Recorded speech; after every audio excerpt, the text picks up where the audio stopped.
ఉండొచ్చు. పునర్విభజన చట్టంలో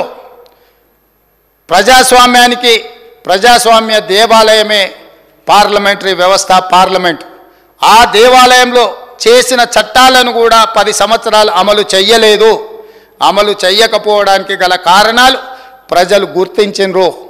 ఆనాడు చట్టం ద్వారా మనకిచ్చిన అధికారాన్ని 10 సంవత్సరాలు ఇక్కడ ఉన్న పాలకులు ప్రశ్నించకపోవడము, నిలదీయకపోవడము, రాబట్టుకోకపోవడం వల్ల తెలంగాణకు తీరని అన్యాయం జరిగింది. కనీసం ఇప్పుడైనా నరేంద్ర మోడీ గారు ఈరోజు 10 సంవత్సరాలు అమలు చేయని విషయాలను ఈ బడ్జెట్లోనైనా తప్పకుండా చేస్తారన్న ఆలోచనతో చేయాలన్న ఉద్దేశంతో మేము డిసెంబర్ 3, 2023 నాడు ఫలితాలు వచ్చిన ఎంబడే 7 తారీఖు మేము ప్రమాణ స్వీకారం చేసిన మరుక్షణం కేంద్రంలో ప్రధానమంత్రిని, హోంమంత్రిని, వివిధ శాఖల మంత్రులను, ప్రధానమంత్రి గారిని స్వయంగా 2 సార్లు ఢిల్లీకి వెళ్ళి కలిసినాం. ఇక్కడ ఆదిలాబాద్కు వచ్చినప్పుడు పర్సనల్గా కలిసి వారిని ఆహ్వానించి ఫెడరల్ స్ఫూర్తితో ఒక ప్రధానమంత్రికి ఇవ్వవలసిన గౌరవాన్ని తెలంగాణ రాష్ట్ర ముఖ్యమంత్రిగా నా విధులను నేను నిర్వర్తించిన.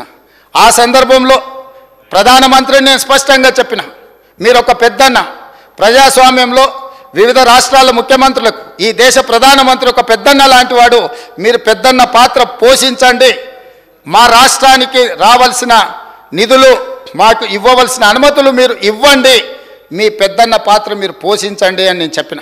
అధ్యక్ష, వారిని పెద్దన్న అంటే నాకేమైనా వారు పదవి ఇస్తారా? నాకేమైనా కిరీటం పెడతాడా? ఇవాళ నాకు ఈ పదవి వచ్చింది అని అంటే ప్రజలు అవకాశం ఇవ్వడం వల్ల వచ్చింది. నా పార్టీ నాకు ఈ బాధ్యత ఇవ్వడం వల్ల వచ్చింది. పార్టీ అధ్యక్షుడిగా నాకు పార్టీ అవకాశం ఇచ్చింది. ఆ అధ్యక్ష పదవితో ప్రజల దగ్గరికి వెళ్ళి ప్రజల్ని అడిగినాం, ప్రజా తీర్పు కోరినాం.